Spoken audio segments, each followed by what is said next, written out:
kubadilisha mfumo wa soko la zao la pamba kwa uzalishaji wake kutoka tani 340,000 mwaka wa kilimo wa 2018-2019 hadi tani 220,022 kwa mwaka wa kilimo 2024-2025.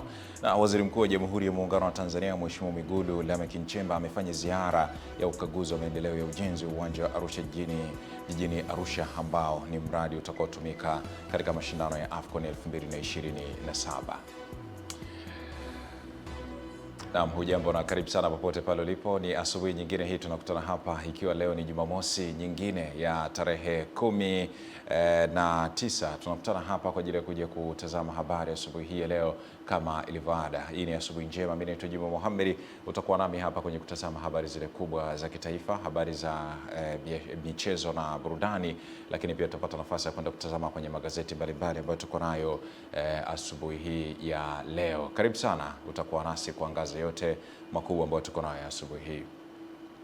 Tuanze taarifa muhimu zaidi kuhusiana na zile habari ambazo tuko nazo, ambapo serikali imetakiwa kuchukua hatua za haraka kurekebisha mfumo wa soko la zao la pamba kufuatia kuporomoka kwa uzalishaji wake kutoka tani 348,000 kwa mwaka 2018-2019 hadi tani 220,022 kwa mwaka 2024-2025. Taarifa zaidi tuungane na Aidan Mhando.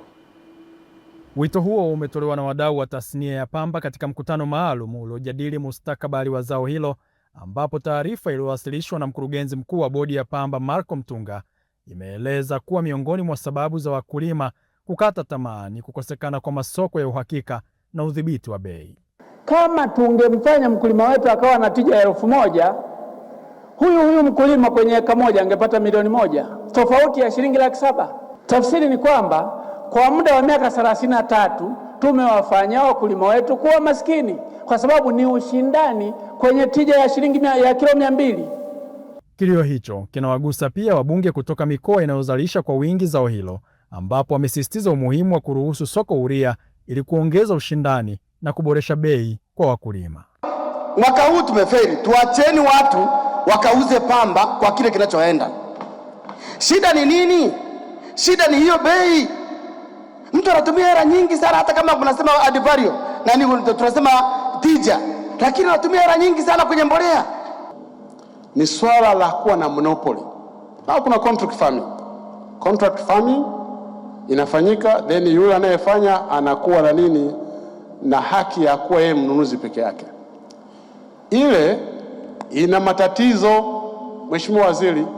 Mfano mwaka huu uliopita huu, mtu anakuja anunua kilo moja kwa shilingi 1,150, alafu baada ya hapo anaongeza 50.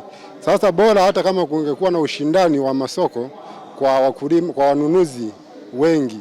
Kamati ya kudumu ya Bunge ya Viwanda, Kilimo, Biashara na Mifugo inatumia mkutano huo kuishauri serikali kuimarisha mnyororo wa thamani wa pamba ili kuongeza tija, huku waziri wa kilimo akiahidi hatua za kulifufua zao hilo ili kurejesha mchango wake katika uchumi wa taifa. Hivyo mageuzi yanayoendelea kufanyika katika tasnia ya pamba kwa kuwekeza katika zana bora kwa mkulima yataleta mapinduzi katika uzalishaji, kwa wakulima wengi kushawishika kuongeza maeneo ya shamba kwa ajili ya uzalishaji na tija zaidi. Mwisho wa siku, anayetakiwa kufaidika na soko zuri la pamba na uzalishaji wa tija ni mkulima. Kwa hiyo mimi niendelee kushauri Mheshimiwa Waziri, tuwe na mfumo mmoja ambao ni sahihi. Kwa sasa bei ya pamba ni kati ya shilingi 1,000 hadi 1,200 kwa kilo, huku uzalishaji ukiwa wastani wa kilo 200 kwa ekari, na msisitizo ukiwekwa ili kuongeza tija na kufikia lengo la nchi kuzalisha tani milioni 1 kwa mwaka ifikapo 2030. Amani Mbando, Channel 10, Dodoma. Asante Amani Mbando, na nikuombe radhi, leo ni tarehe 18, si 19 kama ambavyo nilivyokuambia hapo awali. Tuendelee kutazama habari ambazo tuko nazo.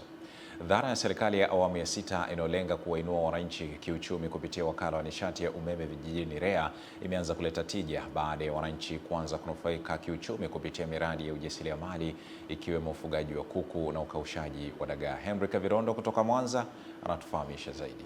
Kupitia mradi huo uliokwenda sambamba na ukaguzi wa taa za wavuvi zinazotumia mwanga wa jua chini ya ufadhili wa nchi za Norway, Denmark na Umoja wa Mataifa, hadi sasa mradi wa nishati ya umeme vijijini umefikia 60% kwa vijiji vyote vyenye uhitaji. Mradi wa ufugaji wa kuku unatekelezwa katika shamba la ufugaji wa kuku Mwasonge wilayani Misungwi mkoani Mwanza, huku ukaushaji wa dagaa ukitekelezwa katika mwalo wa Kayenze ndogo wilayani Ilemela. Mradi huu umewasaidia sana wavuvi kuongeza thamani katika mazao yao.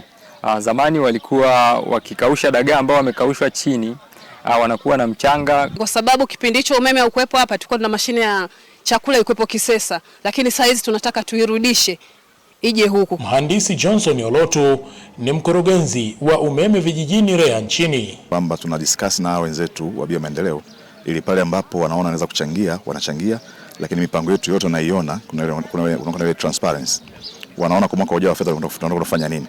Ukaguzi wa miradi hiyo umehitimishwa na mkutano wa kwanza wa wadau wa maendeleo uliokuwa ukijadili bajeti ya kuendelea kufadhili miradi ya ujasiriamali kupitia wakala wa nishati ya umeme vijijini REA. Serikali ya Rais wetu Dr. Samia Suluhu Hassan, Rais wa Jamhuri ya Muungano wa Tanzania, kupitia mkoa wa Mwanza na kupitia wakala REA imetoa fedha zaidi ya shilingi bilioni 127.7 ili kutekeleza miradi ya kupeleka umeme hadi vitongojini.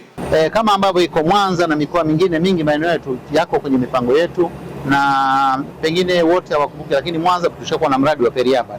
Miradi ya Periaba ni miradi ambayo inaenda kupeleka umeme kwenye maeneo ambayo yako ndani ya ramani za majiji au miji au manispaa. Hali yake ya maisha ni kama kijiji. Hasa hawa tunakutana nao pia ili waweze kuona mpango kazi tulioweka kwa mwaka 2026-27 na kuona kiasi ambacho na wao wataweza kuwekeza ili shughuli za maendeleo ziweze kufanyika. Mkutano huo hufanyika mara 2 kila mwaka ili kufanya tathmini ya miradi hiyo na ufanisi wake katika huduma mbalimbali za kijamii, hasa zinazolenga kuwainua wananchi kiuchumi kupitia mradi wa nishati ya umeme vijijini REA. Henry Kavirondo, Channel 10, Mwanza. Kutoka huko Mwanza, Henry Kavirondo. Mkuu wa wilaya ya Magharibi A Laila Burhani Ngozi amepiga marufuku ufanyaji wa biashara nje ya soko la Chuuni na kuwataka wafanyabiashara wote kuingia sokoni kufanya biashara zao. Tupate taarifa zaidi. Laila Burhani Ngozi, mkuu wa wilaya ya Magharibi A, alitoa agizo hilo kufuatia ziara fupi aliyoifanya sokoni hapo. Tulipokuwa tunafanya kule biashara kidogo afadhali, tumeingizwa huko ndani biashara hatufanyi. Japo tu hata kama ni jioni tu tunapanga kuanzia ile saa 10 mpaka hata saa 4 usiku jamani. Ziara hiyo inajiri baada ya uwepo wa baadhi ya wafanyabiashara kuendesha shughuli zao kwenye kituo cha mabasi Chuini badala ndani ya soko hilo. Leo pale mama umeweka meza na tunajijua. Gari inapita inakuja kushusha abiria na ufinyu wa nafasi tunauona na magari tunayo mengi. Abiria anataka kununua, hapo hapo abiria mwingine anataka kushuka, hapo hapo mwingine anataka kupanda. Usalama wetu uko vipi? Idha mkuu huyo wilaya Magharibi A ameruhusu taratibu wa kutembeza biashara mikononi, lakini sio kuweka meza au mikokoteni ndani ya kituo cha mabasi Chuini. Naweza wewe una mayai yako unauza, una biskuti, una njugu, una vinywaji ambavyo viko katika eneo zuri lililokuwa salama na rafiki. Utabeba kwenda pale kuonyesha kwa mteja ambaye anahitaji umuuzie, sina tatizo juu ya hilo. Nachokataza, sitaki kuona miambuli, sitaki kuona mabenchi, sitaki kuona meza. Mapema baadhi ya wafanyabiashara wamesema hatua baadhi ya wafanyabiashara kuuza biashara zao nje ya soko imekuwa ni changamoto kwao kuhusu wateja. Umetuambia tuuze humu ndani, kwa hiyo si ruhusa kwa parusa nyingine na kuuza nje, kwa sababu akiuza nje tu ndani hatutouza. Ila mwingine yuko huku jiona anaenda nje, hakuna atakachokifanya.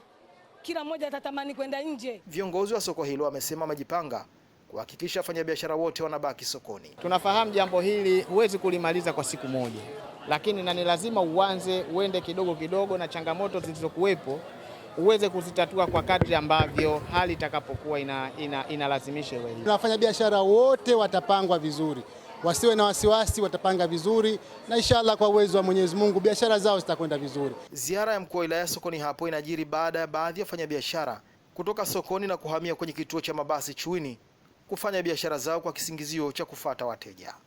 Juma Kasim, Channel 10, Zanzibar. Kasim kutoka huko Zanzibar. Kwingineko, halmashauri ya manispaa ya Kibaha imewapongeza walimu wa shule za sekondari na msingi kufuatia kufanya vizuri katika matokeo ya mitihani ya taifa ya mwaka 2025. Margaret Malisa huyu hapa anatujuza zaidi. Akizungumza katika hafla ya kuwapongeza walimu hao, mkurugenzi wa manispaa ya Kibaha Daktari Rogers Shemwalekwa amewapongeza walimu kwa juhudi zao zilizoleta matokeo chanya, na akasisitiza kuwa mafanikio hayo ni matokeo ya kujituma na ushirikiano kati ya walimu, wanafunzi na wadau wa elimu. Walimu hawa ndio kada inayoumba nchi. Kada inayoumba nchi ni kada ya walimu. Hawa ndio wanakaa na watoto wetu, wanajenga taifa la Tanzania. Kuanzia saa 12 mpaka saa 12 jioni. Rasmi katika sherehe hiyo, mkuu wa wilaya ya Kibaha Mheshimiwa Nixon Simon akasisitiza umuhimu wa nidhamu kwa walimu na wanafunzi, huku akibainisha kuwa nidhamu ni msingi muhimu wa mafanikio ya elimu. Sioni safari ya maisha yangu zika hapa bila walimu. Kwa hiyo nimefurahi nimepata nafasi hii, na mimi nilikuwa nimekaa hapa katika bila matafakari walimu wangu, wale ambao wako hai, wale ambao wametangulia, Mwenyezi Mungu awarehemu, nawashukuru sana. Wale ni walimu ambao walikuwa wanajenga tabia shuleni. Yaani wewe kama una tabia ambao ukimwanza mwalimu sasa unaacha. Kwa hiyo nawashukuru na nafikisha ujumbe kwa walimu ambao kwa hapa. Naamini na nyinyi mtaenda kuacha alama za nidhamu na maadili kwa wanafunzi. Baadhi ya washindi wa tuzo hizo ambao ni afisa elimu kata ya Tumbi A Mwalimu Inosensia Mafuru na mwalimu mkuu wa shule ya msingi Maili Moja Francis Salu walikuwa na haya ya kusema juu ya tuzo hizo. Margaret Malisa, Channel 10. Vyombo vya moto katika barabara kuu ya kutoka Njombe kuelekea Songea mkoani Ruvuma wamejikuta wakikwama kwa zaidi ya saa 4 kufuatia udongo kuporomoka na kuziba barabara hiyo katika eneo la Mlima Lukumburu uliopo kata ya Kifanya huko mkoani Njombe. Taarifa zaidi na Michael Patrick. Tukio hilo limetokea usiku wa Aprili 16 mwaka huu kati ya majira ya saa 12 hadi saa 4 usiku, ambapo udongo uliporomoka kutoka mlimani na kuifunika barabara hiyo muhimu kwa usafirishaji wa abiria na mizigo katika ukanda wa nyanda za juu kusini, hali iliyochangiwa na mvua zinazoendelea kunyesha. Wakala wa barabara Tanzania TANROADS mkoa wa Njombe umefanikiwa kuingilia kati na kuondoa kifusi cha udongo na kisha kufungua barabara hiyo ili kuruhusu magari kuendelea na safari. Barabara hivi sasa imefunguka, kwa hiyo wasiwe na hofu, barabara inapitika kwa upana mzima wa barabara.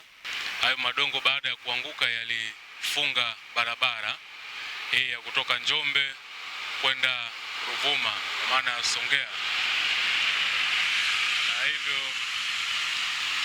kulikuwa na shida ya magari kutopitika kwa masaa kadhaa.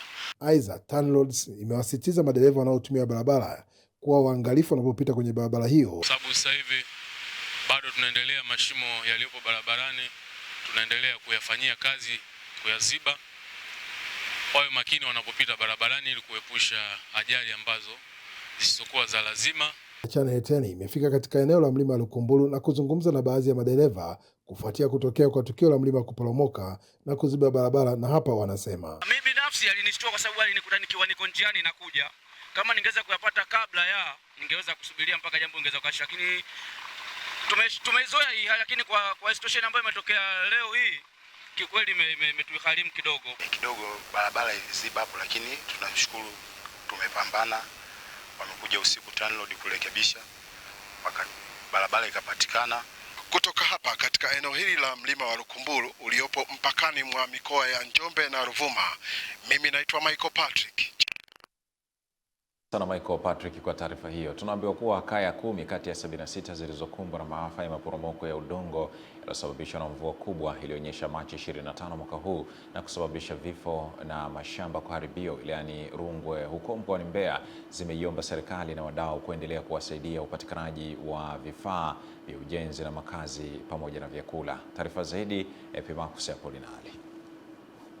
Kaya hizo zimeshukuru kwa msaada unaoendelea kutolewa na serikali pamoja na wadau kutokana na changamoto zinazowakabili, huku wakieleza kuwa baadhi yao wameshindwa kurejea kwenye maisha yao ya kawaida baada ya kukosa mahala pa kuishi. Nashukuru sana kwa hichi mlichotutolea kuanzia mwanzo mpaka saizi. Tunaomba mama yetu tufikirie kuhusu nyumba zetu zilizoondoka. Bado tunalala nje, nyumba zetu zimeondoka, tulifunika, na Mungu awatie moyo, muendelee kututia mkono. Kwa mazingira pale nyumbani kama nilivyosema ni mazingira magumu sana. Moja, nyumba imebomoka, lakini pia anahitaji msaada wa chakula, maana chakula chote kikawa kimeharibiwa. Kufuatia changamoto hizo, mwakilishi wa mkuu wa wilaya ya Rungwe Amim Mwandelile amewataka wadau wasichoke kutoa msaada kwa kuwa waathirika bado wana uhitaji, huku asasi ya Rungwe Yetu ikilazimika kutoa vitu vyenye thamani ya zaidi ya shilingi milioni 1 ikiwemo vyakula. Wadau wengine wote wa maendeleo ambao waliguswa na jambo hili la maafa yaliyotukuta katika wilaya ya Rungwe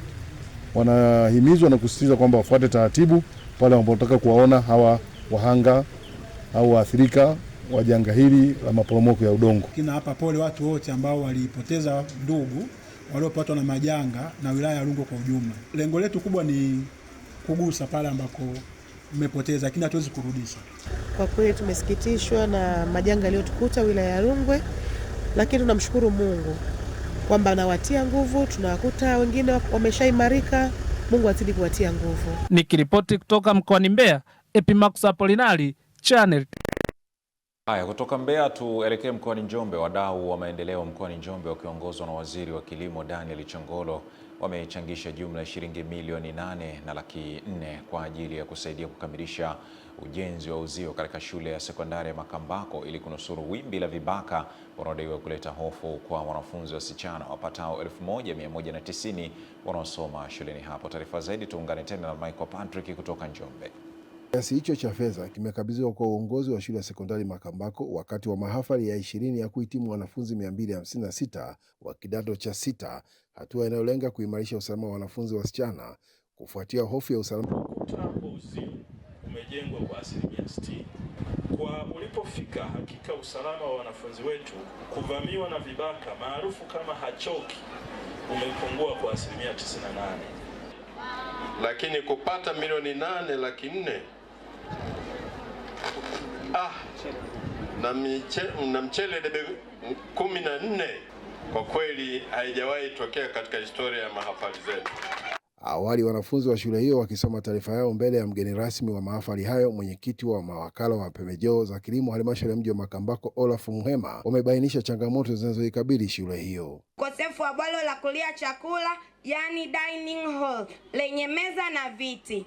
2. Ukosefu wa resourceful room kwa wanafunzi wenye mahitaji maalum. Kwa upande wake, mgeni rasmi Muhema amepongeza juhudi za walimu wa shule hiyo kwa kuendelea kutoa elimu bora, huku akitoa wito kwa wadau mbalimbali kushirikiana kuisaidia shule hiyo. Ndugu zangu, mahafali ya kidato cha 6, milioni 2 ya waziri, milioni 2 ya mgeni rasmi, milioni 1 ya Positive International, milioni 2.5 ya ujumbe kutoka Dar es Salaam.